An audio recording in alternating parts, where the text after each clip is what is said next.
کہ جب وہ آپ سے کہیں کہ انجن بند کرو تو انجن بند کرنا ہوگا، جب آپ سے کہیں گے کہ ریز دا ہینڈ تو ہاتھ اوپر اٹھانا ہوگا۔ اگرچہ میں نے کہا کہ میں تو ہاتھ اوپر نہیں اٹھاؤں گا، میں کبھی ان کے سامنے اپنے ہاتھ بلند نہیں کروں گا، میں نے ہاتھ صرف آگے کر لیے ایسے، تاکہ ان کو پتہ چلے کہ میرے ہاتھ خالی ہیں اور ہم نان وائلنٹ پیسفل ہیں۔ تو 50 کشتیوں کو پوری اسرائیلی نیوی نے 12 گھنٹے سے زیادہ لگائے ان کو انٹرسیپٹ کرنے میں، اور جب ہماری باری آئی، ہم سیکنڈ لاسٹ بوٹ تھی جس کو انٹرسیپٹ کیا گیا، اور ہم صرف 40 کلومیٹر پر تھے غزہ کے ساحل سے، اور جو آخری کشتی وہ انٹرسیپٹ کی گئی وہ صرف 28 کلومیٹر فاصلے پر تھی غزہ کے ساحل سے۔ تو ایک بہت بڑی، جو 2 ایکڑ کے برابر ایک بہت بڑا جہاز تھا سمندری، وہ ہمارے پیچھے لگایا گیا تھا، اور اس سے جو ویو کریٹس ہو رہی تھی اس کی حرکت سے، اس سے ہماری چھوٹی سی 12 میٹر کی کشتی تھی، 12 میٹر کی کشتی میں 2500 کلومیٹر کا سمندری سفر کرنا، میڈیٹرینین کو سی سٹارم سیزن میں وہ کراس کرنا، ایک بہت غیر معمولی کام تھا جو اللہ نے ہم سے لیا۔ تو وہ ہماری کشتی اس سے وہ اچھل کود کر رہی تھی کہ ہمیں اس کے ڈوبنے کا خطرہ تھا، اور پھر جب اس سے ایک بوٹ نکلی جس پہ کمانڈوز بیٹھے ہوئے تھے 10-12، اور ہماری کشتی کی طرف آئے، اور جب وہ ہماری کشتی پر چلانگ رہے تھے تو وہ اتنے اناڑی تھے کہ وہ اتنے بری طرح ہماری کشتی کے اوپر گرے کہ ہمیں ڈر تھا کہ ان کی حواس باختگی اور خوف کی وجہ سے ان کی گن ہمارے اوپر نہ چل جائیں۔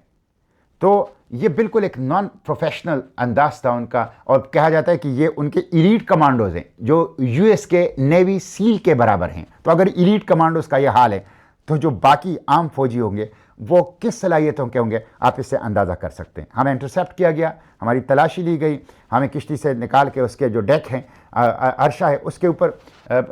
رکھا گیا، اور پھر ہمیں اشدود جو کہ مقبوضہ فلسطین کی بندرگاہ ہے وہاں لے جایا گیا۔ وہاں سے جب ہم لے جایا گیا تو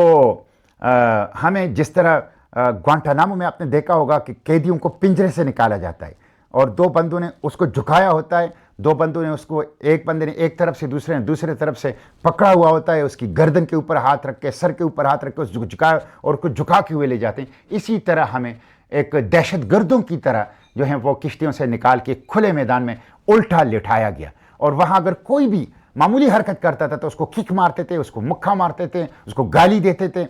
اور یہ اس کے بعد جو ہے ایک 2 بندوں کو 2 آرمی والے اسی طرح جس طرح گوانٹانامو کے قیدیوں کو آپ نے اگر ویڈیوز میں دیکھا ہے لے جاتا ہے، ہمیں ایک بڑے ہال کے اندر لے جایا گیا جہاں 35-40 جو ہیں وہ مختلف کاؤنٹرز لگے تھے، اور اس کے سے ہمیں گزارا گیا، جس میں ہماری تصویریں اتاری گئی، پاسپورٹ ضبط کیا گیا، اور ہماری مختلف انٹرویوز جو ہیں وہ کیے گئے، مختلف ریکارڈ وہاں پہ رکھے گئے، ہماری تلاشیاں پوری لی گئی، اور یہ ساری، اور اس 35-40 جو کاؤنٹر ہیں اس سے دوسری طرف جو ہے پریزن وین کھڑے تھے، جہاں ایسے پریزن وین کہ جس میں 3 بندے ایک سیٹ پہ بیٹھتے تھے، اور اس کے آگے بھی دیوار چھت تک، پیچھے بھی دیوار چھت تک، سائڈوں پہ بھی دیوار، جہاں آپ کو کچھ نظر نہیں آتا تھا کہ باہر دن ہے یا روشنی ہے، اور آپ کس سمت میں جا رہے ہیں اور کہاں جا رہے ہیں۔ تو ایک ایسے پریزن وین کے اندر ہمیں بٹھا کے ہمیں جو ہیں وہ جو نیگیو ڈیزرٹ صحرائے نقب میں جو ان کی بدنام زمانہ کیزیو جیل ہیں، جو کہ کنسنٹریشن کیمپ ہیں، جہاں 11,000 فلسطینی جس میں 400 سے زائد 10 سال سے کم عمر بچے ہیں، وہاں اس ٹارچر سیل کے اندر قید ہیں، اس بدنام زمانہ ٹارچر سیل کنسنٹریشن کیمپ کے اندر ہمیں لے جایا گیا۔ دیکھیں جب ہمیں وہاں لے جایا گیا